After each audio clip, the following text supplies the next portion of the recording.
Assalamualaikum warahmatullahi wabarakatuh. Jumpa lagi dengan saya pada pagi yang berbahagia ini.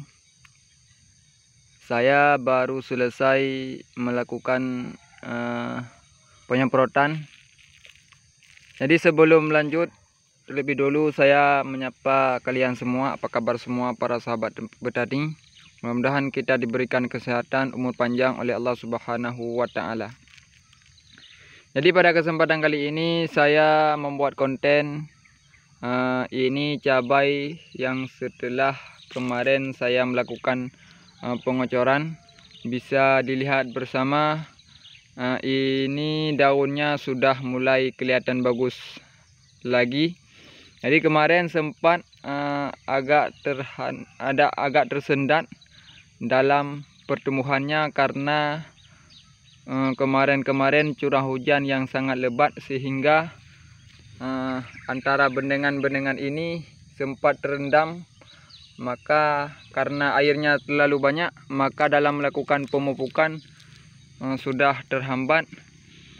Maka dalam proses pertumbuhannya juga agak terlambat. Maka setelah hujan tidak terlalu lebat lagi, maka baru bisa saya lakukan pengocoran.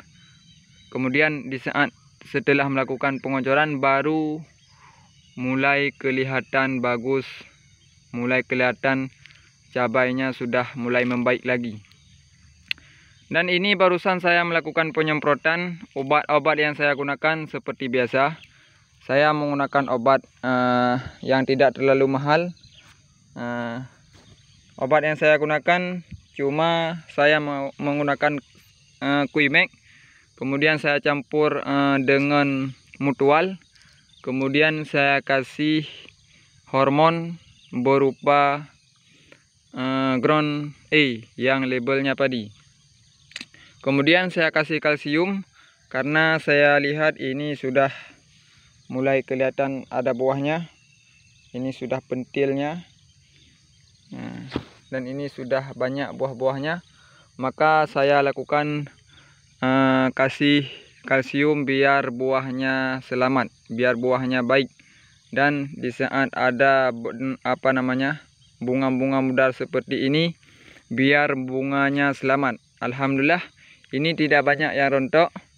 Bisa Anda lihat sendiri bahwa buahnya alhamdulillah lumayan banyak. Walaupun ini perawatan yang saya tanam ini tidak menggunakan mulsa, tapi tidak menjadi hambatan dalam pertumbuhan di saat kita menggunakan cocok tanam tanpa menggunakan mulsa. Dan ada kelebihan dan keunggulannya tersendiri di saat kita pakai mulsa ataupun tidak dalam memakai mulsa.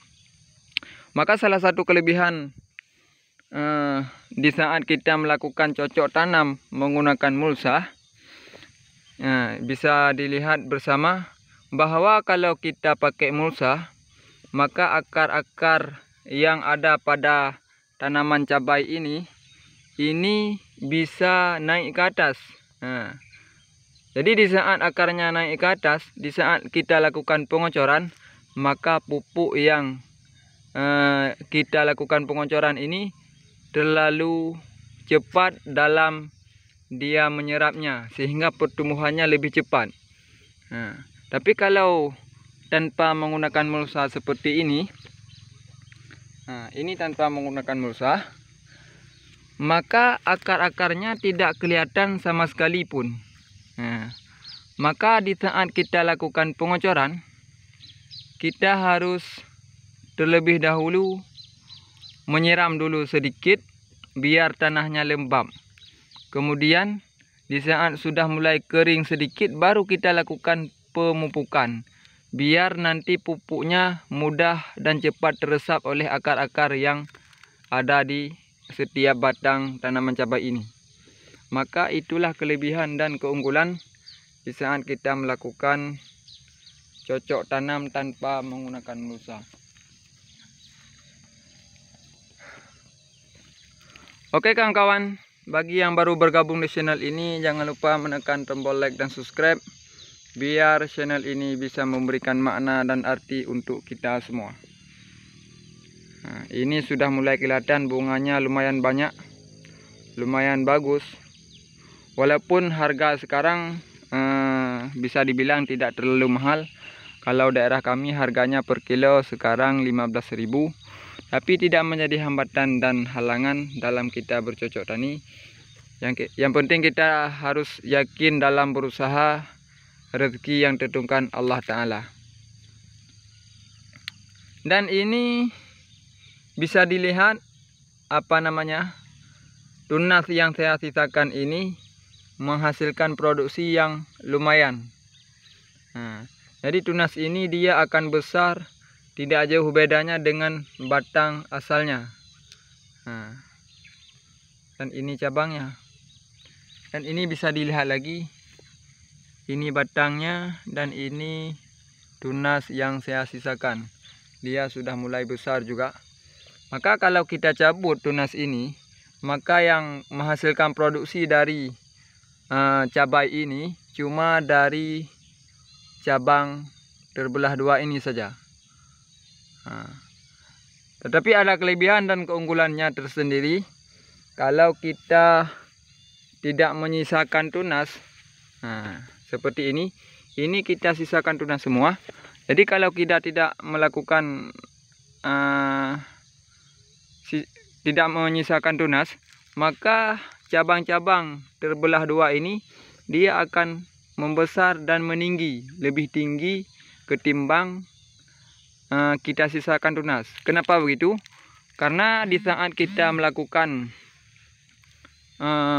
tunas ini kita sisakan, maka proses pertumbuhannya akan terbagi-bagi.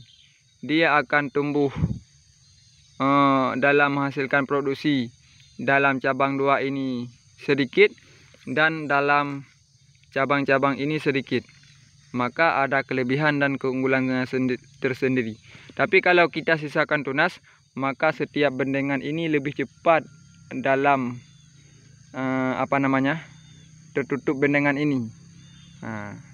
Dan ini hampir tertutup semua, bisa Anda lihat. Ini hampir tertutup.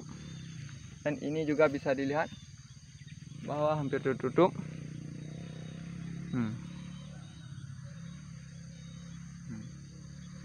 Mungkin sekitar seminggu lagi ini sudah tertutup. Dan ini kekurangan kalau kita tanpa memakai mulsa, rumputnya banyak yang berkeliaran, gulmanya. Oke kawan-kawan, cukup sekian dulu video saya pada hari ini. Jangan lupa tekan like dan subscribe. Saya akhiri, kalau ada salah mohon maaf dan khilaf, dan boleh dikomen di kolom komentar. Mudah-mudahan ini bisa menjadi channel yang bermanfaat untuk para sahabat petani. Oke, cukup sekian, saya akhiri. Assalamualaikum warahmatullahi wabarakatuh.